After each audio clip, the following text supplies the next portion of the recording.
Hello বন্ধুরা, আজকে আমি করব এঁচড়ের তরকারি, এঁচড় চিংড়ি। তো আজকে তারই রেসিপি দেখাবো, তো আপনারা দেখতে থাকুন।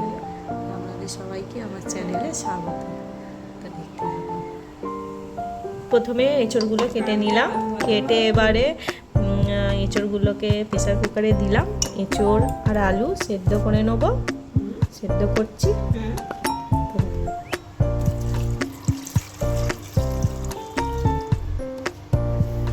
এই যে জল দিলাম, নুন এবার দেব, অল্প করে নুন দেওয়া হচ্ছে, আবার দেবো রান্নায় করার সময় একটু জাস্ট দিলাম। এবার একটু অল্প করে হলুদ দিয়ে দিলাম, আবার রান্নার সময় দেবো, এখন অল্প করে দেওয়া হচ্ছে জাস্ট।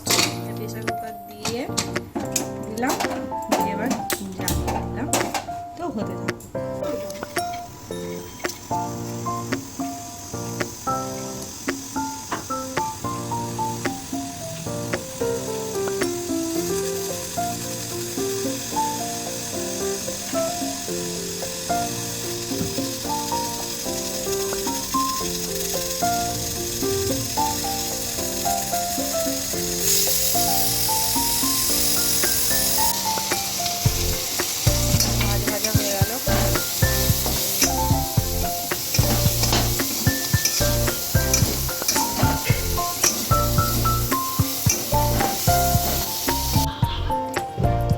এঁচড়ের জন্য প্রথমে এঁচড়টা একটু ভেজে নিতে হবে। তেল দেওয়া হচ্ছে এতে,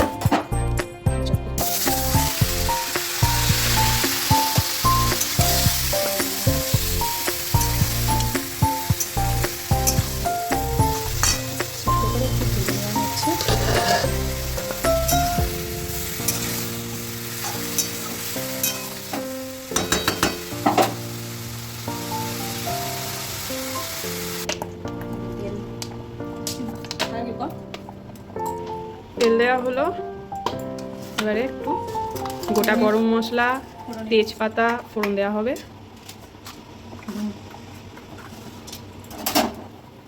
আর একটু গরম হয়ে গেলে একটু গন্ধটা উঠে যাবে, তারপর পেঁয়াজ দেওয়া হবে।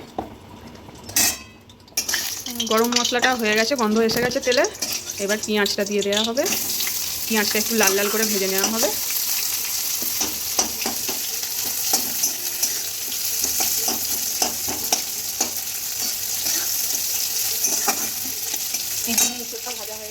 এঁচড় সেদ্ধ করে ভাজা হয়ে গেছে নুন হলুদ দিয়ে।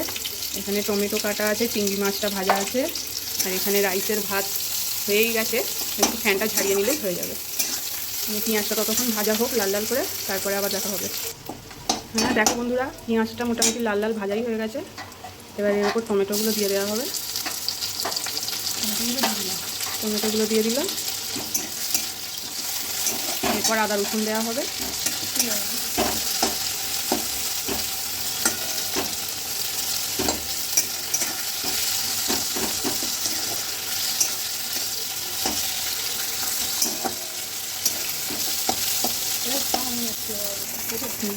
এবার একটু আদা রসুন দিয়ে দিলাম, আদা রসুন পেস্টটা দিয়ে এবার একটু হলুদ আর লঙ্কাগুলো দিয়ে একটু কষিয়ে নিতে হবে ভালো করে। এবার হলুদ দেওয়া হচ্ছে, হলুদ গুঁড়ো,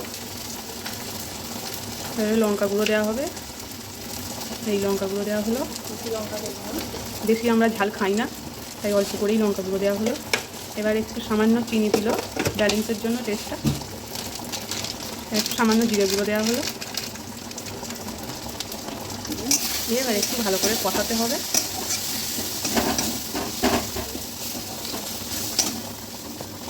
এই ভাতটা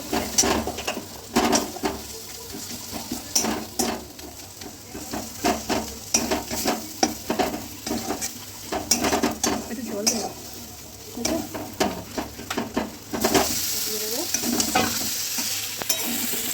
এবার এঁচড়টা সেদ্ধ করে রাখা আর ভেজে রাখা এঁচড়টা দিয়ে দেওয়া হলো।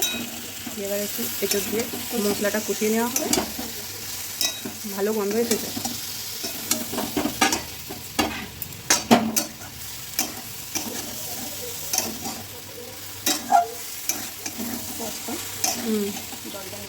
এবার একটু জল দিয়ে দেওয়া হলো। এবার সেদ্ধ করে রাখা এঁচড়ের সঙ্গেই সেদ্ধ করে রাখা হয়েছিল, আলুটা দিয়ে দেওয়া হলো। দিয়ে এবার একটুখানি মশলার সঙ্গে মিশিয়ে নেওয়া হলো।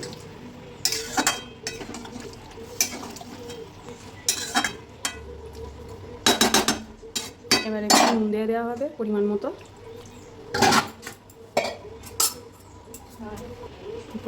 নুন দিয়ে দেওয়া হলো। হয়ে গেলে একটু নাড়িয়ে নাও।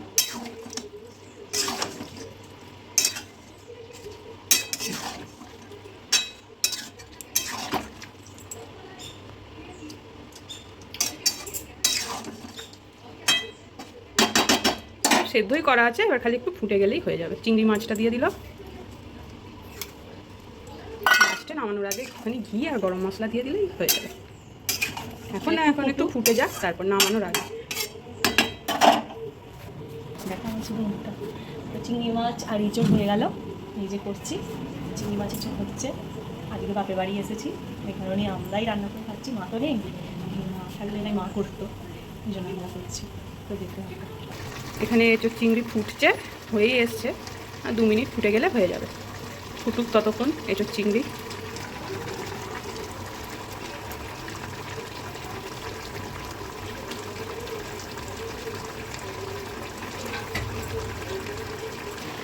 হয়ে গেল, এবার একটু গরম মশলা দিয়ে নামিয়ে নেবো। অল্প গরম মশলা, এই গরম মশলাটা প্রচণ্ড ঝাল, অল্প করে গরম মশলা দিয়ে দিলাম, মিশিয়ে নিলাম। হয়ে গেল আমাদের এঁচোড় চিংড়ি। তো বন্ধুরা, আমার রাইস আর এঁচোড় চিংড়ি কমপ্লিট। এবারে আমি খেতে দিচ্ছি সবাইকে। তো আমার ভিডিওটা কেমন লাগলো, ভালো লাগলে লাইক কমেন্ট সাবস্ক্রাইব করে দেবেন, আর আপনারা সবাই ভালো থাকবেন। তো আজকের মতো টাটা।